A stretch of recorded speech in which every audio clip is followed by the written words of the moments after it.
லைஃப்பில் ஒரு விஷயத்தை மட்டும் நம்ம புரிஞ்சுக்கணும் இயர்லி 30க்குள்ளே. என்னென்னா, நம்மளை ஒவ்வொருத்தரும் என்ன நினைப்பான் அப்படின்னு நம்ம யோசிக்க ஆரம்பித்தோம்னா நம்ம இயல்பில் இருக்கவே மாட்டோம். ஒவ்வொருத்தருக்காகவும் நம்ம மாற ஆரம்பித்தோம் அப்படின்னா கடைசியில் ஒரு பாயிண்ட் ஆஃப் வியூவில் நம்ம டிப்ரெஷனுக்குள்ளே போவோம். ஏன்னா எல்லாத்தனோட மைண்ட் செட்லேயும் நம்ம சாட்டிஸ்ஃபேக்ஷன் பண்ணவே முடியாது. நீங்கள் என்ன தான் பெஸ்ட்டாக பண்ணாலும் ஒன்றை விட ஒன்று கம்பேரிசனில் பெஸ்ட்டாக தான் இருக்கும். அப்போது உங்களுக்கு எது வரும் வராது அப்படின்னு தெரிஞ்சுக்குங்க, அதில் பயணப்படுங்க.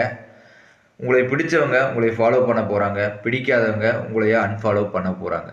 இதுக்காகலாம் நம்ம டிப்ரெஷன் ஆக தேவையில்லை. ஏன்னா இங்கே யாருமே நிரந்தரம் இல்லை. பூமியில் எல்லாரும் ஒரு நாள் போகத்தான் போகிறோம். அப்போது நமக்குன்னு ஒரு ஐடென்டிட்டியை க்ரியேட் பண்ணிட்டு போவோம் பாசிட்டிவாக. தீரா உள்ளூற்றை தீண்டி பயணிப்போம். அனைவருக்கும் இனிய பொங்கல் நல்வாழ்த்துக்கள்.